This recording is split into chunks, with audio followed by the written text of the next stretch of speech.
మేము యాక్చువల్గా హెచ్జిఎంలో పనిచేస్తున్నప్పుడు 91 నుంచి 2001 వరకు 10 years పనిచేసాం కలిసి. కానీ ఎప్పుడు కూడా కొట్లాడుకోవడము, మళ్ళీ సాయంత్రం కాగానే మళ్ళీ కలిసిపోవడం. జనరల్గా ఎందుకో డీసీసీపీకి ఆటోమొబైల్కి చాలా ఫైటింగ్ నడుస్తూ ఉండే. ఏదైనా ఎలక్షన్స్ కావాలంటే ఇమీడియట్గా వాళ్ళు ఏంటంటే టైప్ చేసేవాళ్ళు, టకటకటక టైప్ చేసేసి వాళ్ళని బోర్డు మీద పెట్టేసేసి ఎలక్షన్స్లో వాళ్ళ క్యాండిడేట్స్ నిలబెడుతుండే. ఈ ఆటోమొబైల్ వాళ్ళకి మాకేమైనా టైపింగ్ ఇవన్నీ అంత ఫాస్ట్గా రావు కాబట్టి మేము కొంచెం నిదానంగా పెట్టేవాళ్ళం. ఎప్పటికీ ఫైటింగే.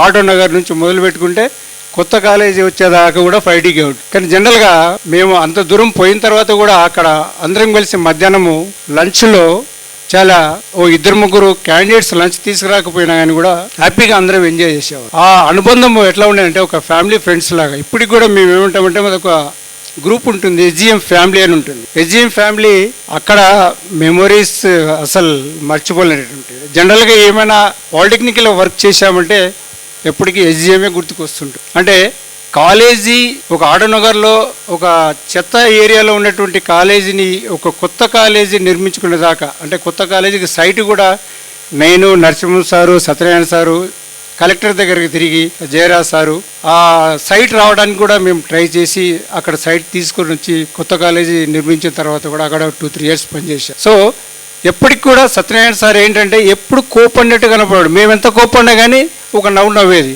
మాకున్న కోపం కూడా తగ్గేది.